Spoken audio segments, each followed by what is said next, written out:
nervosismo da gata. Então, pra quem me acompanha nas outras redes sociais, eu já fiquei com muita ansiedade, porque eu estava tentando atingir um padrão de qualidade muito alto no meu começo, e isso não é possível, né? A gente sabe que as coisas têm uma trajetória. Então, eu vou assumir aqui. Eu sou do interior, da roça, eu sou pobre e eu sou um bicho do mato. E eu me comporto e falo como tal. Se você não gosta, não posso fazer nada. Se você tem dificuldade de entender o que eu falo, deixa nos comentários que eu ajudo. Beleza? Avisos dados, vamos lá. Olá, meu nome é Beiyu Koji e esse é o Manual de Sobrevivência da Bruxa. Até hoje eu tenho dificuldade de falar isso.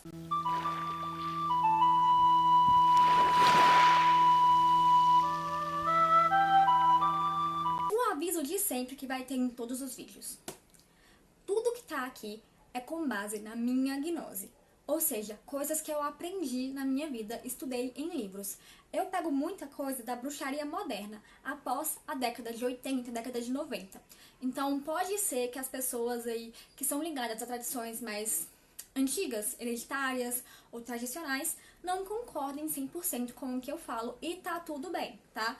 Você não é obrigado nem a seguir, nem a concordar 100% com o que eu falo. O que eu tô falando aqui é uma régua para você decidir o que é o certo para você. Tá. Para falar de história da bruxaria, eu gosto de puxar um ponto bem remoto que muitos historiadores têm visões diferentes sobre, que são as Vênus, as estátuas de Vênus, entre aspas. Entre aspas, porque elas não são de Vênus, né? Elas têm cerca de 20 mil, 30 mil anos. E o conceito da deusa Vênus foi muito depois disso. Então, mas por que elas são relacionadas à deusa Vênus? Como vocês podem ver, elas têm literalmente as partes que diferenciam um homem biológico de uma mulher biológica extremamente evidenciado. Os seios, né? A vulva e a anca, o quadril.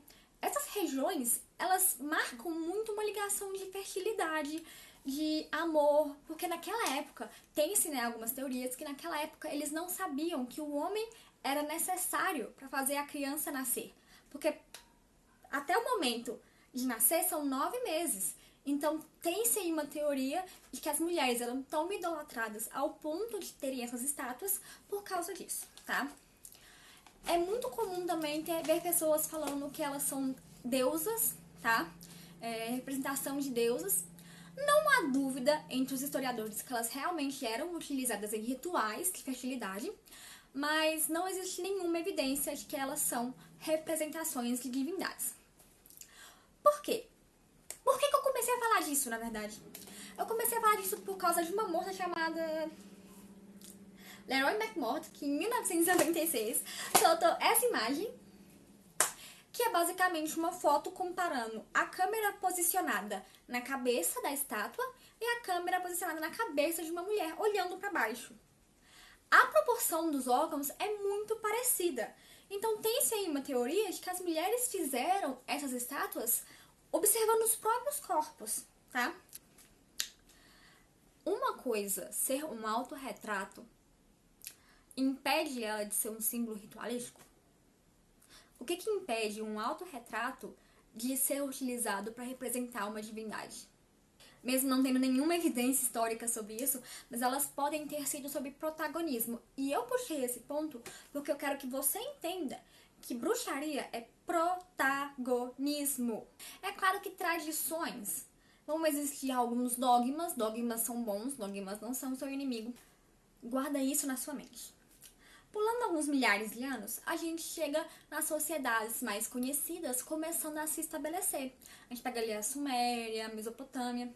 Elas estão começando a estabelecer contato, começando a formar a cultura. E junto com essa cultura, as práticas religiosas também foram crescendo, né? E modificando quando entravam em contato uma com a outra. A gente chama muito dessas religiões hoje de paganismo ou xamanismo, mas é importante você lembrar que naquela época a maioria dessas pessoas não chamavam assim, não tinham na verdade um nome específico, só faziam porque era normal. A maior parte das pessoas pagãs dessa época acreditavam na magia da mesma forma que a gente acredita na gravidade. sempre esteve lá. Então, é importante você não falar que eles se chamavam de pagãos. Eles não se chamavam de pagãos. O termo pagão só surgiu, na verdade, quando o cristianismo começou a pipocar na Europa. Junto com ele veio o termo herético, que significa basicamente diferente. É importante lembrar que nessa época todo mundo que não fosse cristão era perseguido, e principalmente a comunidade semita, a comunidade muslim, etc. E a gente teve em 1400 e alguma coisa a criação de um manual muito chamado Malleus Maleficarum, ou Martelo das Bruxas. É um manual de como identificar bruxas e como torturar bruxas, até conseguir uma confissão de bruxaria. Que legal, é um livro assim bizarro, olha, bizarro.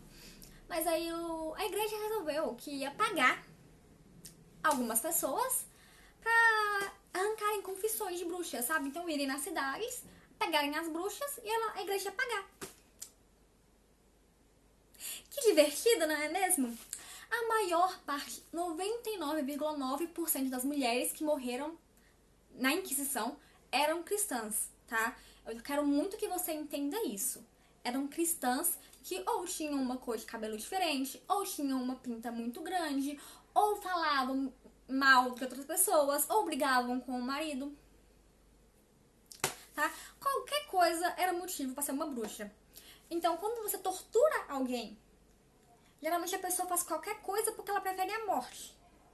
Então a pessoa ela morre, se assume bruxa e morre de uma vez.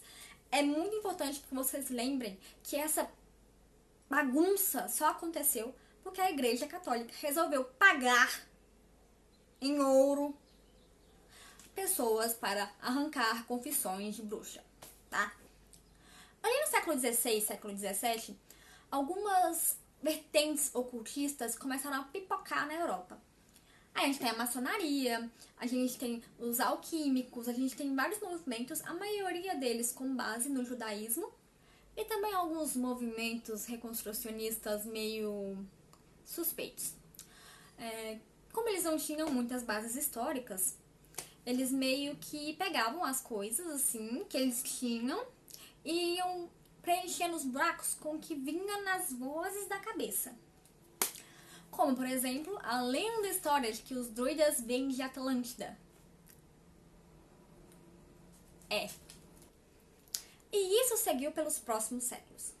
Eu gostaria de avisar vocês aqui que até Gardner e Sanders eram cristãos. A bruxaria, como prática, é por isso que eu aviso tanto no começo, na verdade. A bruxaria como prática é o caminho de cada um, tá? No começo da Wicca, a Wicca era... Na verdade, no começo da Wicca, antes da Wicca se chamar Wicca, a Wicca era um movimento cristão. Gardner era cristão. O Geraldinho e o Alexandrão eram cristãos anglicanos. Eles foram se tornando pagãos com o tempo da sua vida. Então, o paganismo, ele foi uma coisa gradual, tá? Não foi uma coisa que chegou de um dia para o outro, apareceu um livro e um monte de gente saiu se convertendo. Foi uma coisa gradual. Esse movimento de Wicca, né, realmente, movimento político-social da bruxaria, é o feminismo, o ecoativismo, todas essas partes importantes da bruxaria, elas começaram realmente nos anos 60 e 70, quando o material que o Gardner e o Sanders faziam começaram a chegar nos Estados Unidos. E alguns autores dos Estados Unidos começaram a transformar todo esse material em livros muito popularizados.